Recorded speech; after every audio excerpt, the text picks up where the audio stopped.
I also you know how so it's probably yeah, I've seen it.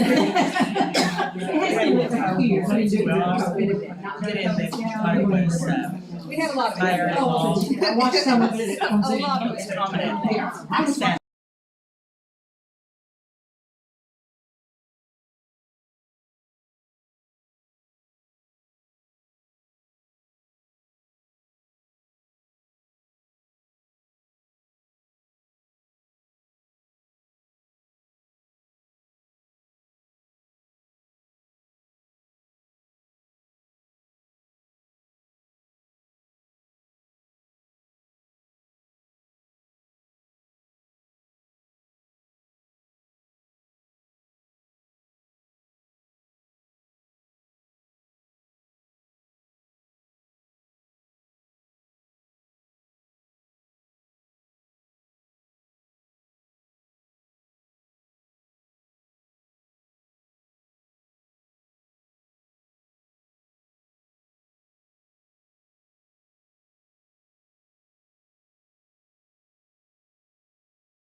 it is 6 o'clock.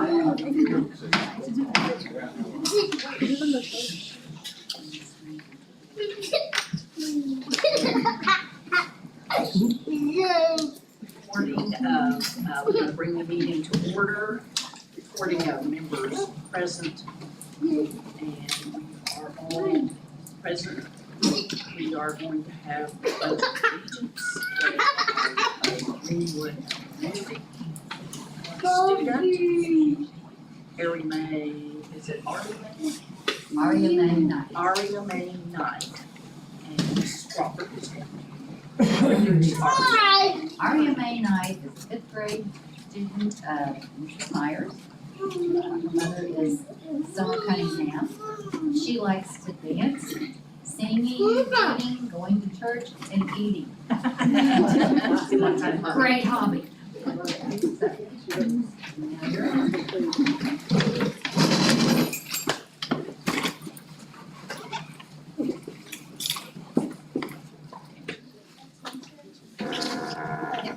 I pledge allegiance to the flag of the United States of America and to the republic for which it stands, one nation, under God, indivisible, with liberty and justice for all. Hey, Aria May. You get that.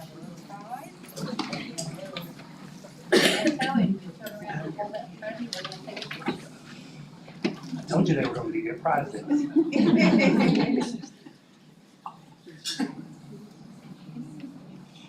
Good job.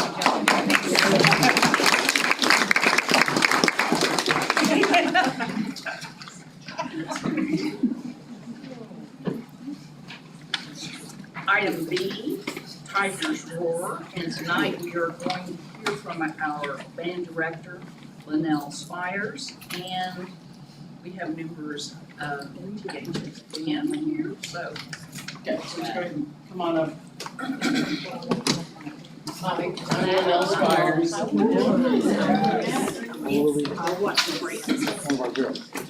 I'm surprised they know how to stay in the line. They never do that. Oh, they are the most disciplined. These are also two of our assistant directors, Brandon Mahara and Brady Hacker. These kids are our leadership team. All of our leadership team, and so they're gonna tell you a little bit about how they did this season. We'll start with Eric. Hi, my name is Eric Yang. I'm the sophomore drum major, and I'm here to present the Wausau Invitational Award VA Finals, and we placed 11. Hello, my name is Hunter Rotten. I'm a senior this year, and I'm saxophone section leader. And I have with me today the first place trophy for prelims at Bixby Tournament of Bands. Hi, I'm Amaya Anguiano. I'm one of the section leaders for the front ensemble, and I'm a senior. We won outstanding percussion at the Bixby competition. Hi, my name is Avalon Clark. I'm a senior and I'm the head color guard captain. And my name is Ruby Alikio, and I'm the color guard assistant. And we are here to present the Bixby Tournament of Bands Prelims Award for Outstanding Guard. Hi, my name is Madison Schoonover and I'm a senior. I'm also one of the assistant color guard captains, and I'm presenting the Outstanding General Effect Award for the preliminary round of the Bixby competition. Hi, I'm Lucas Haynes, and I'm one of the leadership members of the Low Brass, and I will be showing off our Class 5A Outstanding Music Award.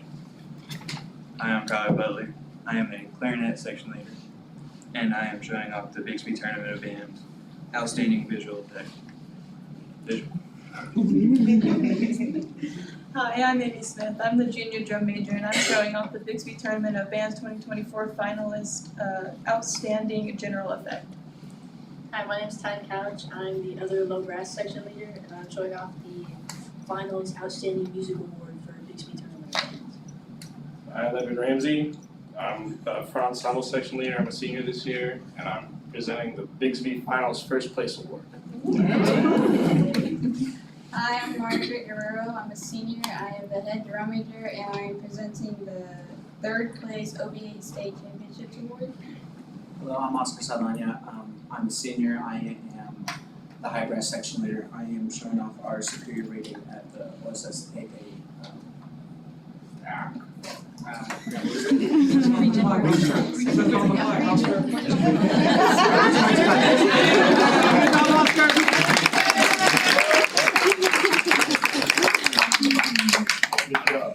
Can you guys turn around real quick and just show?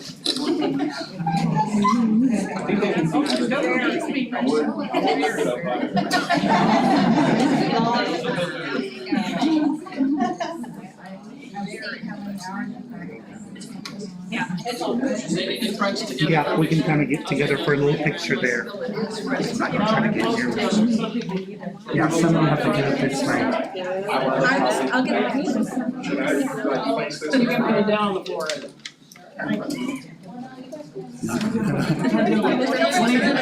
Evan, what is it backwards? It's okay. Instructors, get in, this is all. Yeah, come on. Just get with us.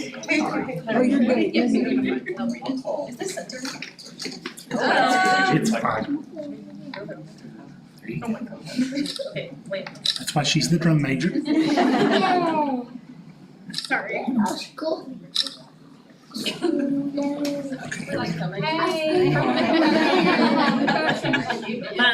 There we go. Good job.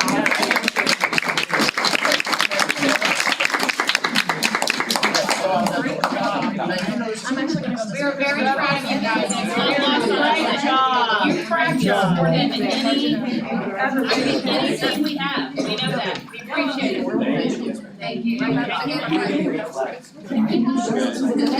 wondered if you were gonna come over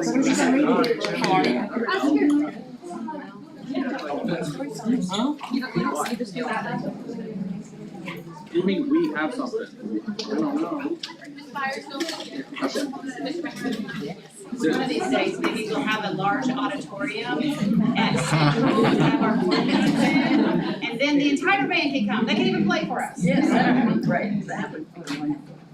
Item C is public to be heard, and we do have someone who is speaking this evening, but before Ms. Cott gets up to speak, let me read the directions in this.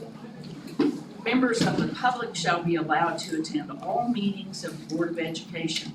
In addition, the Board of Education will have an item on regular meeting agendas that affords citizens the right to address the Board of Education on items pertaining to education and/or the operation of the school district. The item will appear prior to business being conducted by the Board of Education. A resident wishing to address the Board of Education must fill out a form before the meeting and submit it to the board clerk. The speaker is to move to the lectern on being recognized by the board president and give his or her full name and address. The speaker will be allowed 4 minutes to address the board. Public comments will be limited to the first 5 individuals who sign up to speak and will not exceed 20 minutes total. The board and administrative staff will not respond to questions or comments at the meeting. The resident may receive a written response as soon as possible. Questions and complaints relating to employees of the district will not be permitted at this time. Such questions are to be referred to the superintendent at another time. Presentation or discussion of matters which are currently under legal review will not be permitted. And this is TPS Policy 2217. So I wish at this time to introduce Ms. Kathy Cott.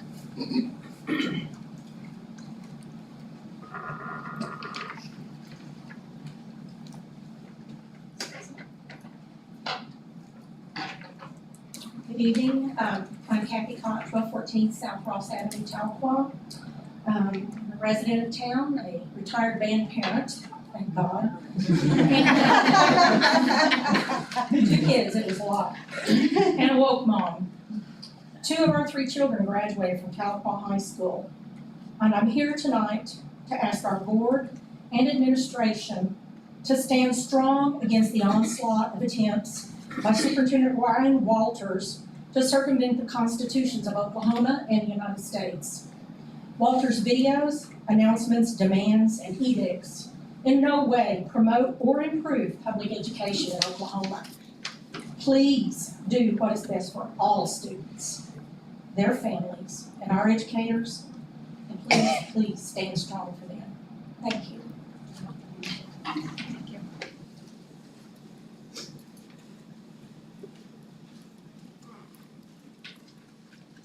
Item D, discussion and vote to approve the minutes for the previous meeting. And this was an October 28th, 2024 special meeting. Do I hear a motion? To approve? Second.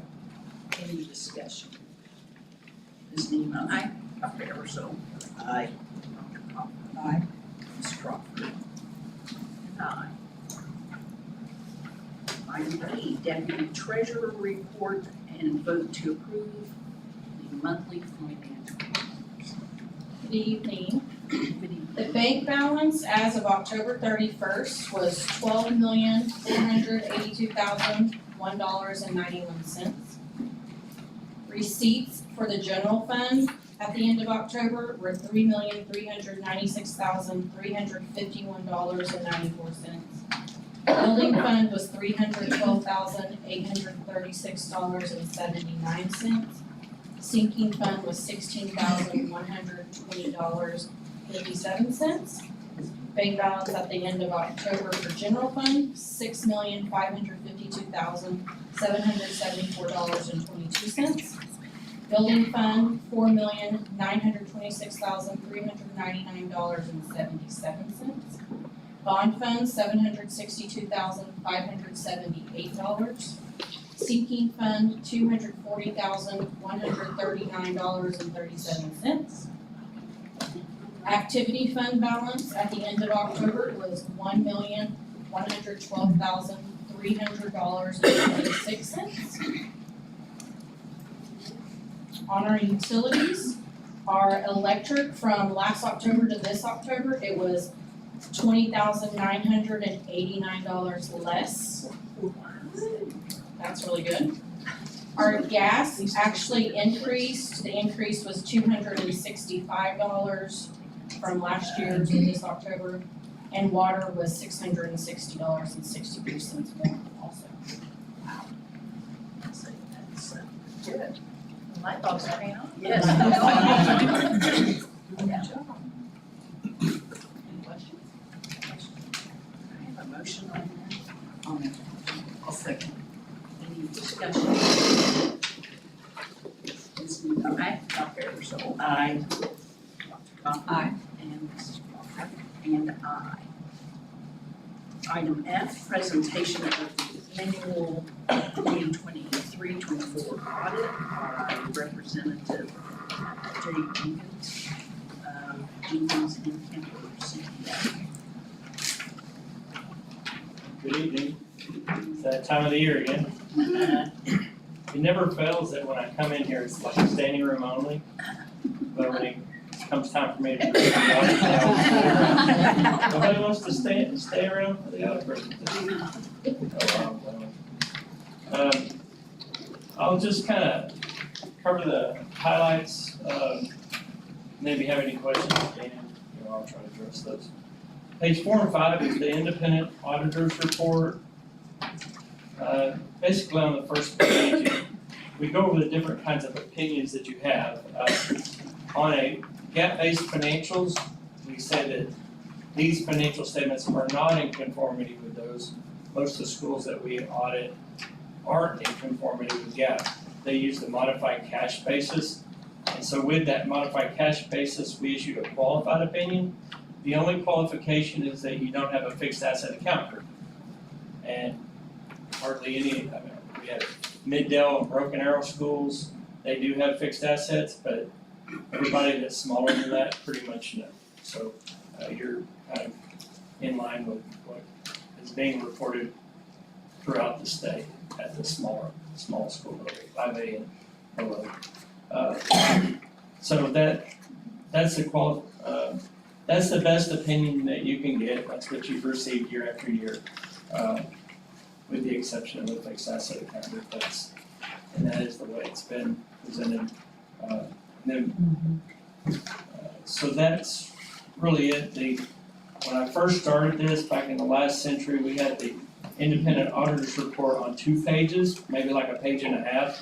But over time, the legalese is just, we started a 3rd page, I think, a couple years ago, so I was like that. But the font couldn't get much smaller than that, so it is what it is.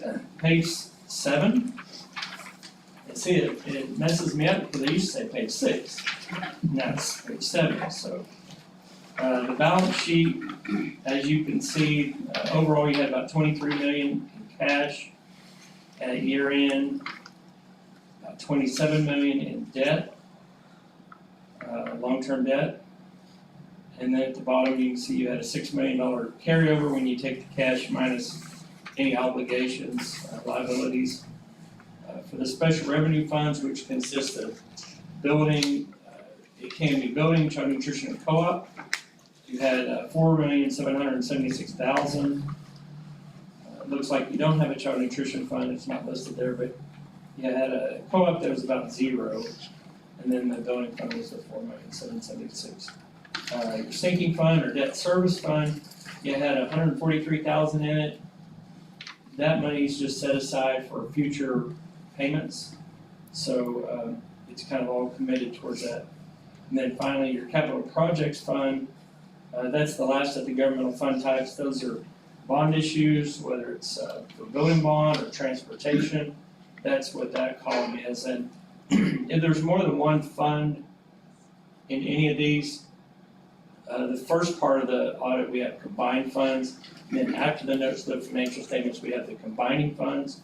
So it breaks out the building from the co-op fund. And if there are multiple bond funds going on, you can see how much is spent, or how much belongs to whichever fund. Page 8 is just the income statement. You see how you got from the beginning of the year to the end of the year. Overall, you started with about 7.2 million in all the governmental fund types, and ended the year with about 18 million. There's increases in the general and special revenue funds and the debt service, and then the capital projects, you had that close to 7.9 million in bond proceeds that probably came in May or June, because none of it was spent yet. 9, 10, and 11 is just the budget to actual. The original budget is what was shown on the estimate of needs, and then if there were any additional supplemental appropriations, we added it in the final budget. In this case, on page 9, it's the same, and then that's compared against what was actually received and expended out of the general fund. Same goes for 10 and 11, that's the special revenue fund and debt service fund. Now, in the notes of the financials, let's just skip over all the boilerplate stuff. Page 24 is your long-term debt. You had $10,390,000 in bonds payable at year end. That consisted of 2 bond series, one a 2022 for $2.5 million that's left over, and then the beginning of that 2024 with a March issuance of $7,890,000. And then you have $16,500,000 in capital leases, the largest of which kind of related to those bond series. It's a lease revenue bond for construction of facilities. It's about $15.5 million. But I believe if it's similar to any of the bond issues I'm familiar with at school districts throughout the state, that's paid off from bond proceeds. So that $7.8 million will probably turn around and make the first of a few payments there. You can see at the bottom of the page how the bonds and interest are to be paid off over the next 5 years. And at the top of page 26, how the principal and interest is broken down and paid off over the next 5 years and thereafter for the capital lease agreements. And as I had mentioned, the large one, the 7.2 million, that's probably coming, I would imagine that's coming from your bond issue. So let's skip on past that. As I mentioned earlier, the combining statements, you have a breakdown on pages 30, 31, and 32. 30 and 31, between, scratch that, 29 through 31 is the breakdown between co-op fund and building fund. And then page 32 starts the breakdown of your bond funds between Fund 31 and Fund 32. And after that, you have your activity fund, that takes up a couple pages. And then the schedule of federal awards starts on page 36. You guys have a lot of federal programs. So it takes up 3 pages. And you received, as shown on page 38, a little over $11 million in federal programs and expended $10.2 million. And so we'll get to this in a minute, but we have to just determine which ones are the major federal programs. You have a lot to go through. And so if there's a new fund, like for instance, 2 or 3 years ago, we had all those new ESSER funds, the ones related to the pandemic. And so those were high risk because of brand new funds, brand new federal programs. And so once they get tested, then they're lower risk unless there are findings on it. But if there are no findings on those, then they go to the bottom, and then we pick other programs that are higher risk, meaning we haven't tested those in a couple years, so they go to the top. And so we try to rotate those, so a lot of the larger programs are tested every 2 or 3 years. Page 39 is just a breakdown of your surety bond coverage, and then the next 2 reports, on page 40 and 41, this is the report on the internal controls in relation to the financial statements. And page 42 and 43 is the report on compliance with the internal controls related to the major federal programs that we determined needed to be tested. So the schedule of findings and question costs is on page 44. So had there been any findings related to those 2 reports, it would be on the schedule of findings and question costs. So if you go past the summary of auditors' results, the top of page 45, there was 1 finding, and it was under the financial statements report, but it was for federal program monitoring. So the condition states that several of the federal programs the district participates in reported the incorrect amount of expenditures as of the date of the final audit work date. These errors appear to have been corrected on the district's final OCAS data submission to the State Department of Education.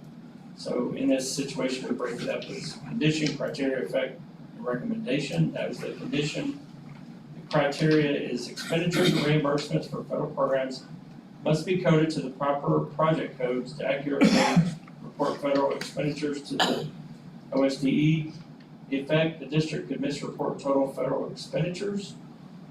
And our recommendation is that the district can implement procedures to reconcile federal expenditures to revenues at year end and investigate any discrepancies. And related to the major federal programs, compliance testing, there were no findings. Page 46 shows that there were a couple findings. One was the federal program monitoring. Since it says that the condition appeared to approve, but it continued. And sometimes it takes more than a couple of years to fix something if it's brought to your attention, because we're reporting it in November. Chances are it may have occurred, if I reported it last November, it could have occurred, a second year in a row. So hopefully that's getting addressed. State's gonna probably give you a hard time for having a report that's a repeat offender, or one that continued. The item 2, the ROAR grant expenditures was corrected, or either that or there wasn't one this year. So anyway, that's the audit report. I'll try to answer any questions you have. There is some form that needs to be signed by the board, and I can take it back and submit it with our copy of the report. Have any questions? Do we have that form signed? I think we're gonna get some. It's this one. Already signed. Yes, Brittany needs to go notarize it. Okay.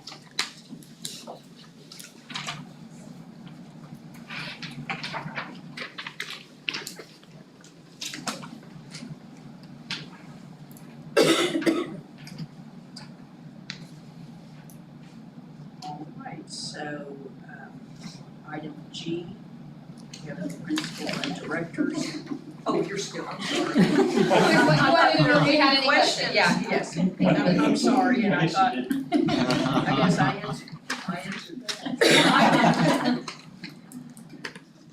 I don't fully understand, at this point enough to ask, a question. All right, well, my phone number is on the header of the, of any of the reports, and so if you have any questions, you can call anytime, call our office, and we can try to walk you through whatever it is you have a question about. I mean, I would like to say as a question, since I have been an auditor, the things that you are finding are not things that were done on purpose. They were errors in code. Is that what you were finding? So it was not anybody's Right, there's no, intention to do something wrong, it was just coding errors. right, and those happen in a lot of school districts. For the longest time, there was no reconciliation procedure, but just in the last 5 to 10 years, the state's really cracked down on it. So when they put pressure on the schools, they also are indirectly putting pressure on us to make sure that it goes reported and we find there to be discrepancies, and so that's what's happening. So we made a coding error twice, 2 years in a row on the same fund, Yeah, now, the same with program. With the programs that go through the State Department of Education, those usually are balanced. You have an end of the year report. At telephone schools, y'all have so many direct programs with the U.S. Department of Education, and those still are required to be reconciled to what was drawn down in revenue. But there is a higher risk of not balancing the revenue to the expenditures when it's not going through the State Department of Education, because not only are we auditing these federal programs, but the State Department of Education, they're required all to be resolved and done at the end of the year. So those are probably fine. It was probably some of them like, you have a, 777, our ROAR grant. He's talking about GIA. So a state, anything that runs through the state goes through a grants management system, which is hard, but it's better because it's that second checks and balances, like you said. So when we've talked about Sabrina being really good about claiming on time and getting closeouts and doing those things, that's all through the state, what goes through GMS. Very specific timelines for what runs through the state. So Title I money comes to the state and it all goes funneled through there. If we have the school counselor grant or Title II or Title III, all of that type of money. But when we have U.S. Department of Education grants like the ROAR grant, or we have the school climate transformation, we have the innovative literacy grant, but when we talk about the COPS grant, that's through the Department of Justice. All of those go straight from the federal government to us, they don't run through the state. So there's not that second checks and balances. GMS makes it very hard to have your timing off because you can't claim or you can't close out, but there's no system like that for the federal money.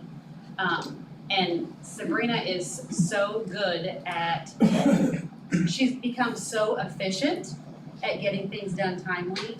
What happened last year is that we have the large school climate transformation grant that's finishing.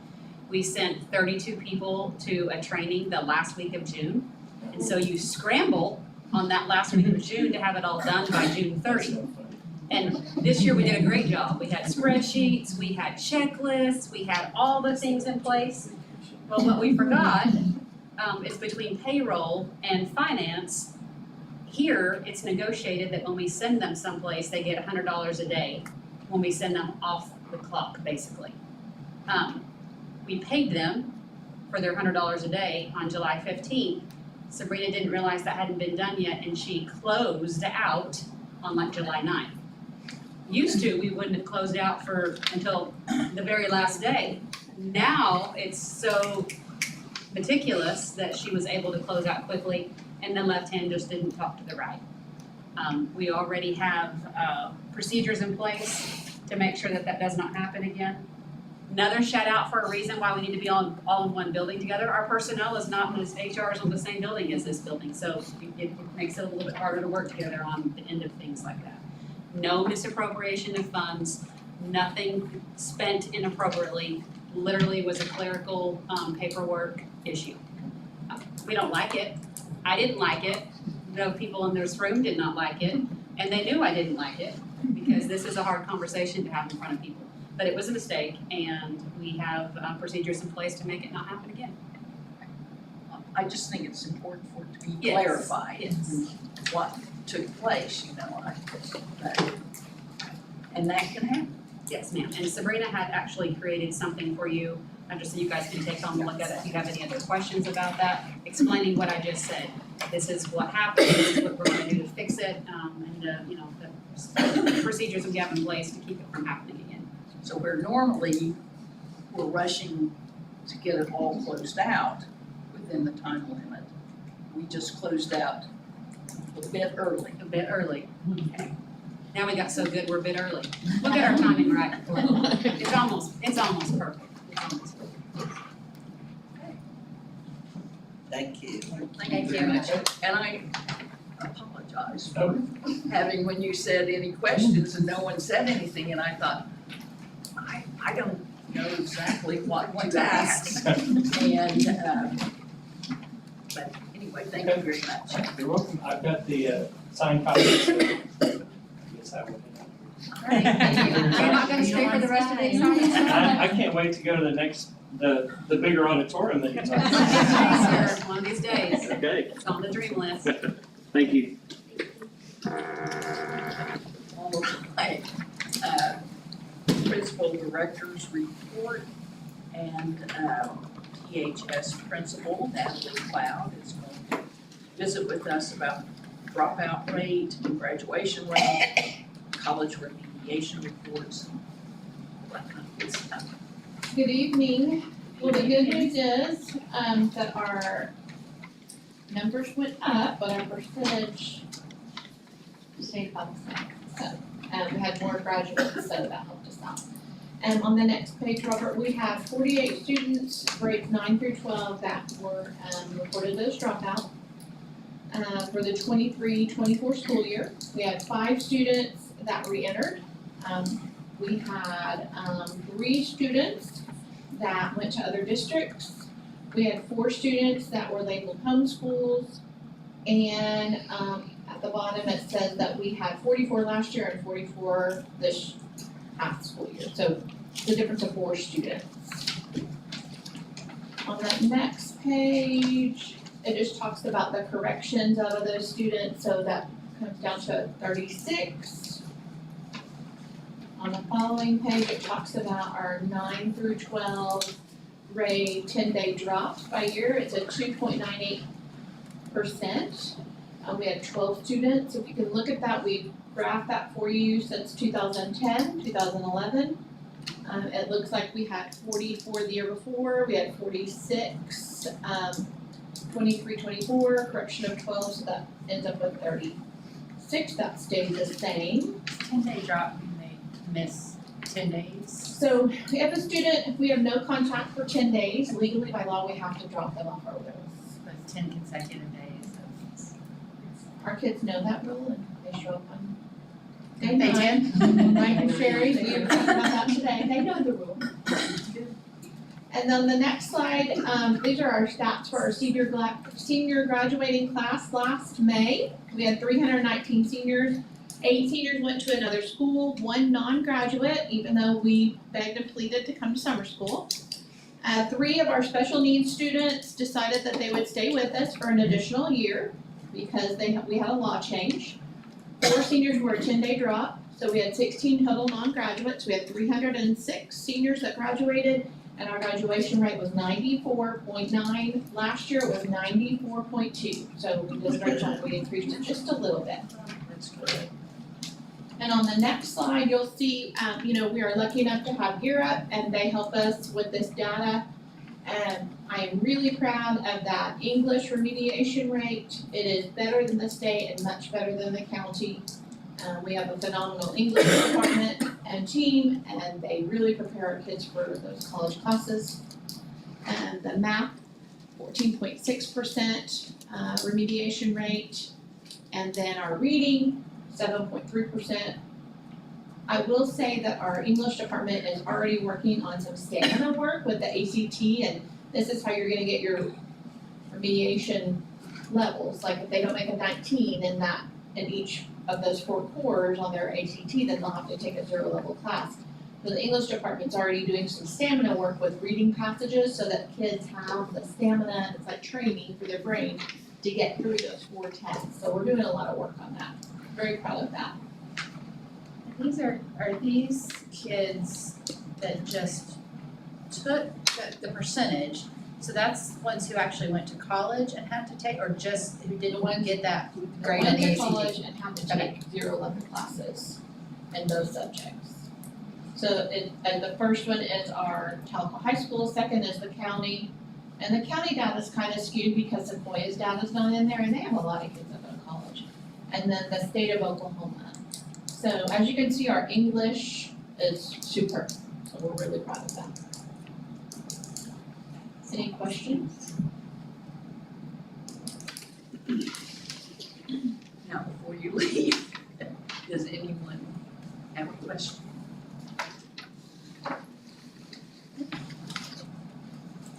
Thank you. And that's a group effort. Mrs. Yacht does a great job. Like, he helps us keep those babies in school. So I wanna applaud Mrs. Yacht as well, because it's hard to keep them engaged when they get a car and start driving away.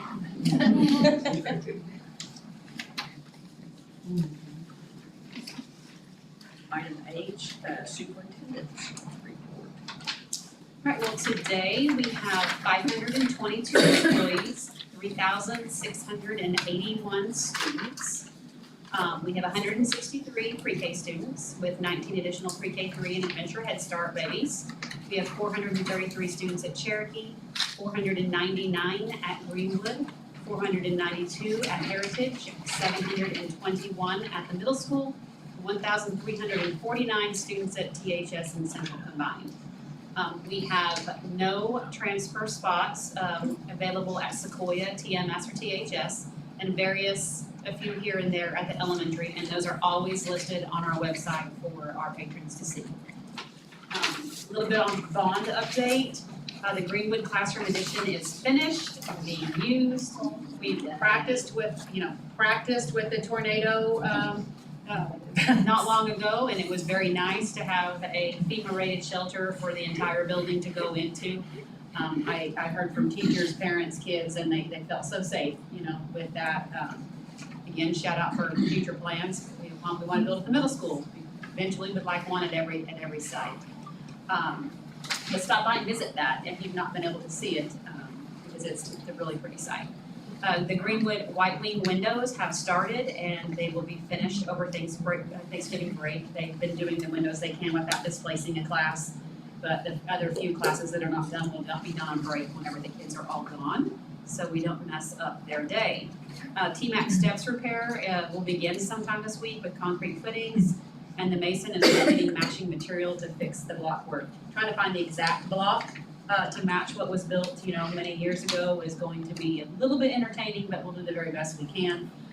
Good thing about the steps is I don't have exact dollars, but it appears that it's going to be much less than we expected, so that is a definite blessing. We have lots of projects that we want to spend that money on elsewhere. So we are looking at, like today, met with the principals, asked each of them again, let us know those little general renovations, things that you would like to see done at your building.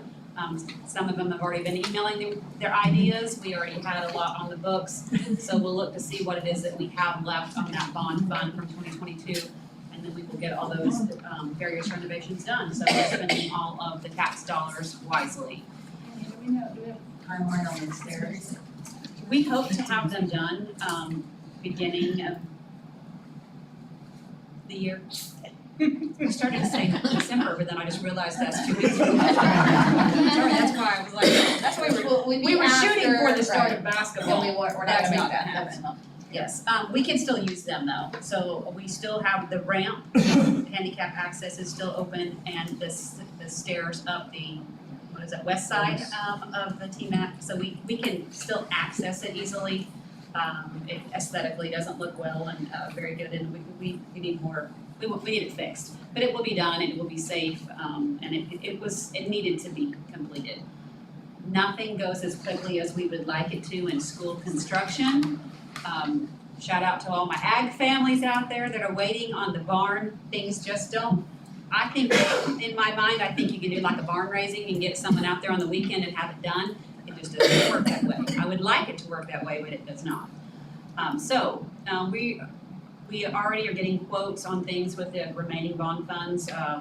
Greenwood roof is one of the roofs that had not been fixed yet. Brad got me a quote for that today, told them to get that started, go ahead. We knew we needed to fix that. We're looking at floor repair across the district and some parking lot, maybe across the districts that need to be fixed. I know you sent something about a road, or I'm not sure if some of it's city, some of it's us, but we'll get as many things done as we can with the remaining funds. Been reporting on attendance, so our October attendance, Sequoia had 92.3% for their students for the month of October, Cherokee 93.7, Greenwood was 94.8, Heritage was 94.2, the middle school was 92.7, and the high school was 92.2. So those seem like pretty good rates. You never know how that's going to figure out in the school report card system for the state, but we're pretty pleased with that attendance rate. But every Heritage is 94.2. I'll email this to you all as well. Every school is doing something, many things actually, to try and encourage attendance for their staff and their students, and we believe that is working. So, October child nutrition data, we served 68,926 meals in 17 serving days. Wow. That's a lot. That would be breakfast, lunch, and supper, snack, if we do it anywhere. We owed paid chart bills 218,000 and some change. We had other bills of about 43,000.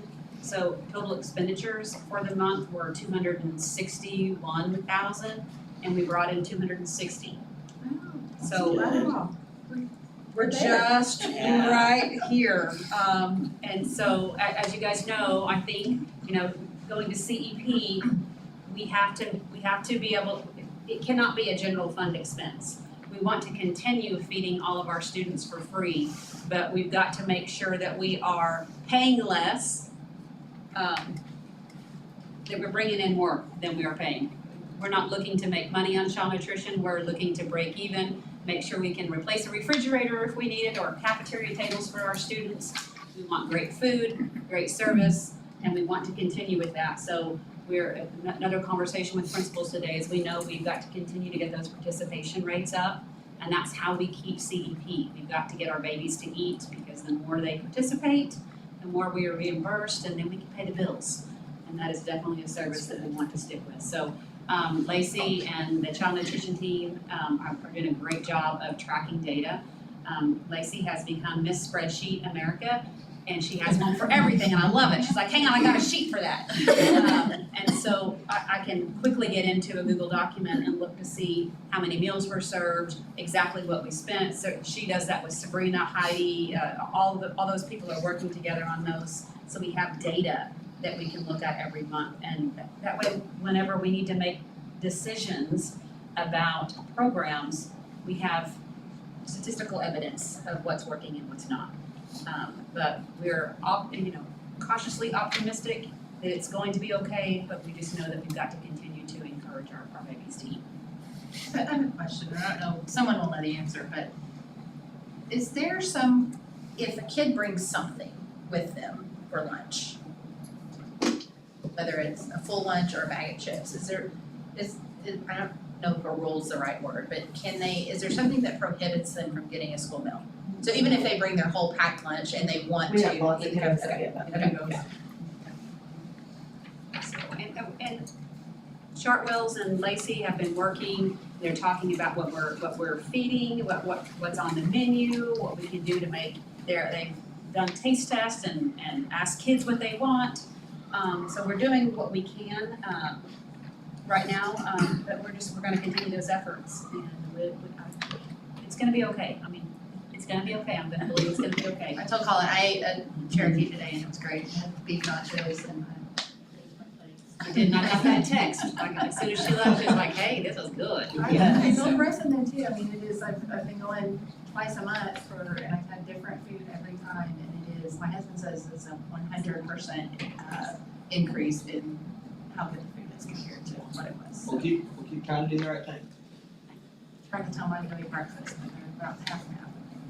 We've started some of the grab and go carts in the last few weeks. I think that's gonna make a difference for us, especially the bigger children. If they can just get something when they walk in the door, take them to their classroom, or eat it down the hallway, it's a complete reimbursable meal. I think that's gonna be the tipping point once that's all implemented and getting those numbers where we need them to be. So, thank you all. We are beginning the strategic planning with OSSBA. We have listening sessions that are scheduled for December 5th. You all were not invited to be a part of that group because they involve you in another way. There were 7 listening sessions on that day. There will be a community leader group, a business leader group, a teacher group, an admin group, a support staff group, a parent, and a secondary student group. So 20 people from all those realms have been invited to come, and OSSBA leaders lead them through an exercise, what they call listening sessions, to find out what it is they want, what they want TPS schools to look like, what they feel, how they feel about potential projects we're talking about, what they want the future of our school community to be. So we're super excited. We don't sit in those. I will welcome them and then leave the room. And that way they are with an outside entity that maybe people will feel free to say exactly what they would like to happen. And we're very excited about the information we'll get from that. Also beginning to get pieces of that. Part of that strategic planning is looking at like enrollment projections. And so have some preliminary numbers from that coming in. That will be a piece of that. Another piece of that is a facilities assessment where someone will go, there's a gentleman coming from Georgia that will look at all of our facilities and do assessments of the needs.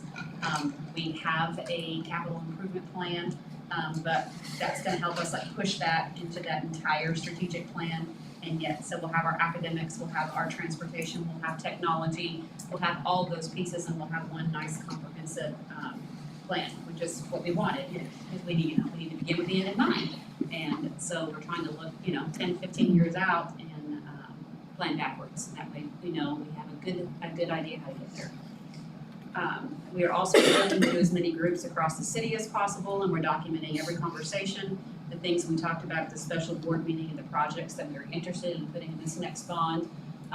Between all of the district leaders, other staff, we are documenting every conversation that we have, who we have it with, their thoughts on the projects that we were talking about, so that by the end of December we can have a clear picture of this is the way we want to go with that. That way we can get started, because time flies, and if we're going to do a vote in September of next year, there's lots of things to do between now and then. It's exciting, a little scary, but super cool. We've got some things that we want to do that are going to be amazing for our students and our teachers. So dates, just a reminder that the December board meeting is on Thursday, December 12th. These ladies are so fantastic, they agreed to change that so I could be a mom on the regular board meeting. Shout out NSU Riverhawk basketball team, my son's last year, and they are doing whatever they can so I can follow my baby and be a mom. So they moved the board meeting for me. So thank you people for being flexible for that. But that will be on December 12th. We will have executive session that night, So if you're gonna stay, pack a lunch, dinner, snack, whatever it is, that might be the time we need food, call. And then, and just to get on your radar, February 15th, is the Hall of Fame banquet. If you wanna put that on your calendar, and, graduation May 18th. So I'll just start to put those things. There'll be other things that we'll definitely want you to attend in the spring, but we don't have those all in the book. So I'll add those on this as we go. And that's all I have for today. Now the city's got their bond committee together, Yes. so. Good. I'm on another city committee. But, so. And I had that's good. someone approach me this evening about that, and just they're extremely interested in making sure that we're all working together for that. We're not stepping on their toes, they don't wanna step on our toes, we want what they do and what we do to work cohesively to make Tahlequah a fantastic place, because their government and our city being successful are literally hand in hand. So they're very supportive of us, and we look forward to being very supportive of them.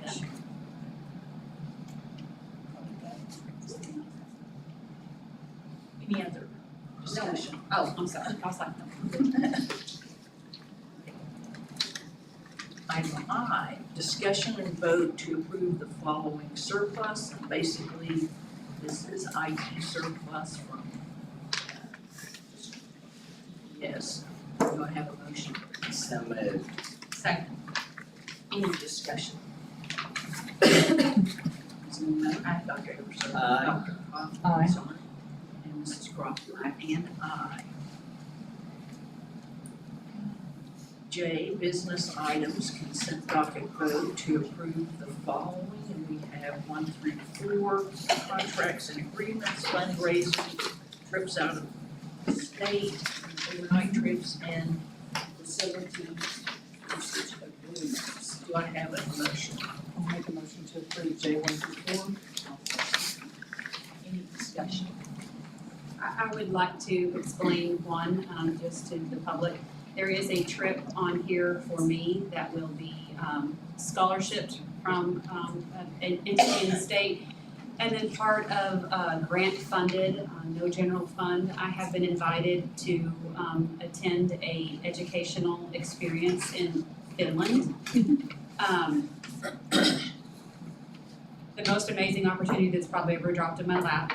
There are about 20 people from the state of Oklahoma who have been invited to attend. We have state representatives, state senators, professors from OSU and OU, and a handful of superintendents, and I was one of the handful that was invited. We are going to go study the Finnish educational system. It is historically one of the top 3 in the nation.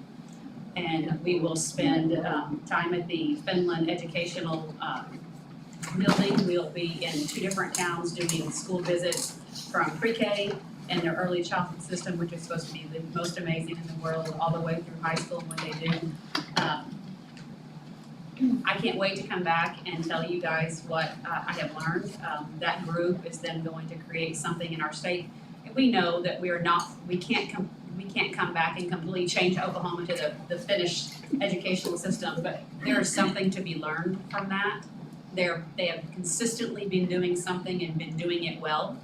And we all know that we're in a little bit of a mess in our state, and whatever we can do to help change that, whatever we can do to help change that even in our corner of the world, it's worth the time and the effort. So I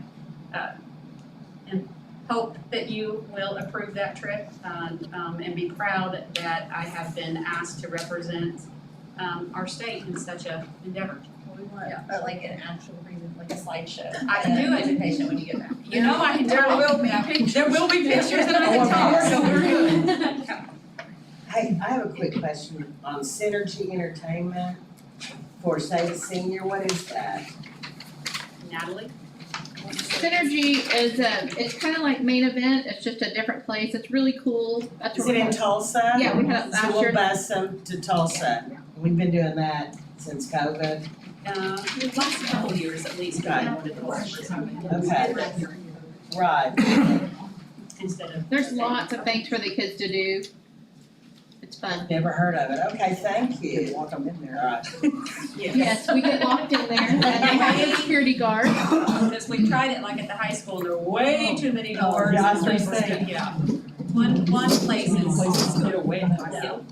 Too many escape routes. Yes. Any other discussion? We did have a motion and a second, so we are ready to vote. Ms. Nemo. Aye. Dr. Eversole. Aye. Dr. Cobb. Aye. Mrs. Crawford. And aye. Item K, discussion and vote to approve the schedule of encumbrances. Do I have a motion? Move to approve. Second. Any discussion?